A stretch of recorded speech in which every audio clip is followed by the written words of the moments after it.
চট্টগ্রাম বন্দরে ফেব্রিক্স আনার ঘোষণা দিয়ে 1 কন্টেইনার বিদেশি মদের চালান আটক করেছে কাস্টমস। 11,676 লিটার আটক মদের দাম প্রায় 2 কোটি টাকা।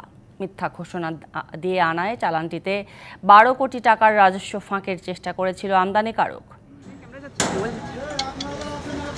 চট্টগ্রাম বন্দর দিয়ে কোনোভাবেই ঠেকানো যাচ্ছে না মিথ্যা ঘোষণায় আনা মদসহ বিভিন্ন পণ্যের চালান। গেল বছরের ডিসেম্বরে চীন থেকে ফেব্রিক্স ঘোষণা দিয়ে চালানটি নিয়ে আসে নারায়ণগঞ্জের আদমজি ইপিজেডের সুপ্রিম স্মার্ট ওয়ার লিমিটেড নামে আমদানিকারক প্রতিষ্ঠান।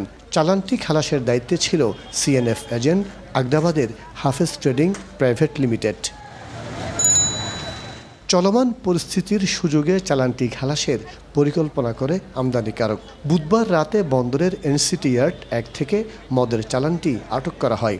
1114টি কার্টন পরীক্ষা করে সবগুলোতেই বিদেশি বিভিন্ন ব্র্যান্ডের 11,676 লিটার মদ পাওয়া যায়।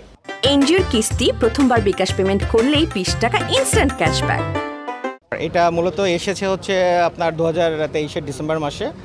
তখন থেকে তারা এটা চেষ্টা করেছে বিভিন্নভাবে, বাট তারা পারে নাই এবং আমরা কাউন্টার ইন্টেলিজেন্স করে তাকে ট্র্যাক করেছি এবং ফাইনালি আমরা সক্ষম হয়েছি আজকে ধরার জন্য। আর এখানে টোটাল আছে হচ্ছে আপনার 11,678 লিটার অ্যালকোহল আছে। দীর্ঘদিন ধরে বন্দর কেন্দ্রিক সক্রিয় চোরাচালান চক্রকে চিহ্নিত করতে গোয়েন্দারা কাজ করছে বলে জানিয়েছেন কাস্টমস কমিশনার। আমরা একটা সংঘবদ্ধ চক্রকে মোটামুটি শনাক্ত করতে পেরেছি। আমরা তদন্তের স্বার্থে এখন এই বিষয়ে ডিটেলস কিছু বলছি না। আমরা আরেকটু অ্যাডভান্স হলে আমরা তাদেরকে আপনাদের সামনে হাজির করতে পারব। গেল বছর বন্দরে কোটি টাকার মদের চালান আটক করা হয়। এর আগে 2022 সালে বন্ড সুবিধায় তৈরি পোশাক শিল্পের কাঁচামাল ঘোষণায় আসা মদ ভর্তি 2টি গাড়ি সোনারগাঁও ও নারায়ণগঞ্জ থেকে আটক করে র্যাব। এর 3 দিন পর চট্টগ্রাম বন্দরে শত কোটি টাকার মদের 3টি চালান জব্দ করে কাস্টমস। মাসুদুল হক, ডিবিসি নিউজ, চট্টগ্রাম।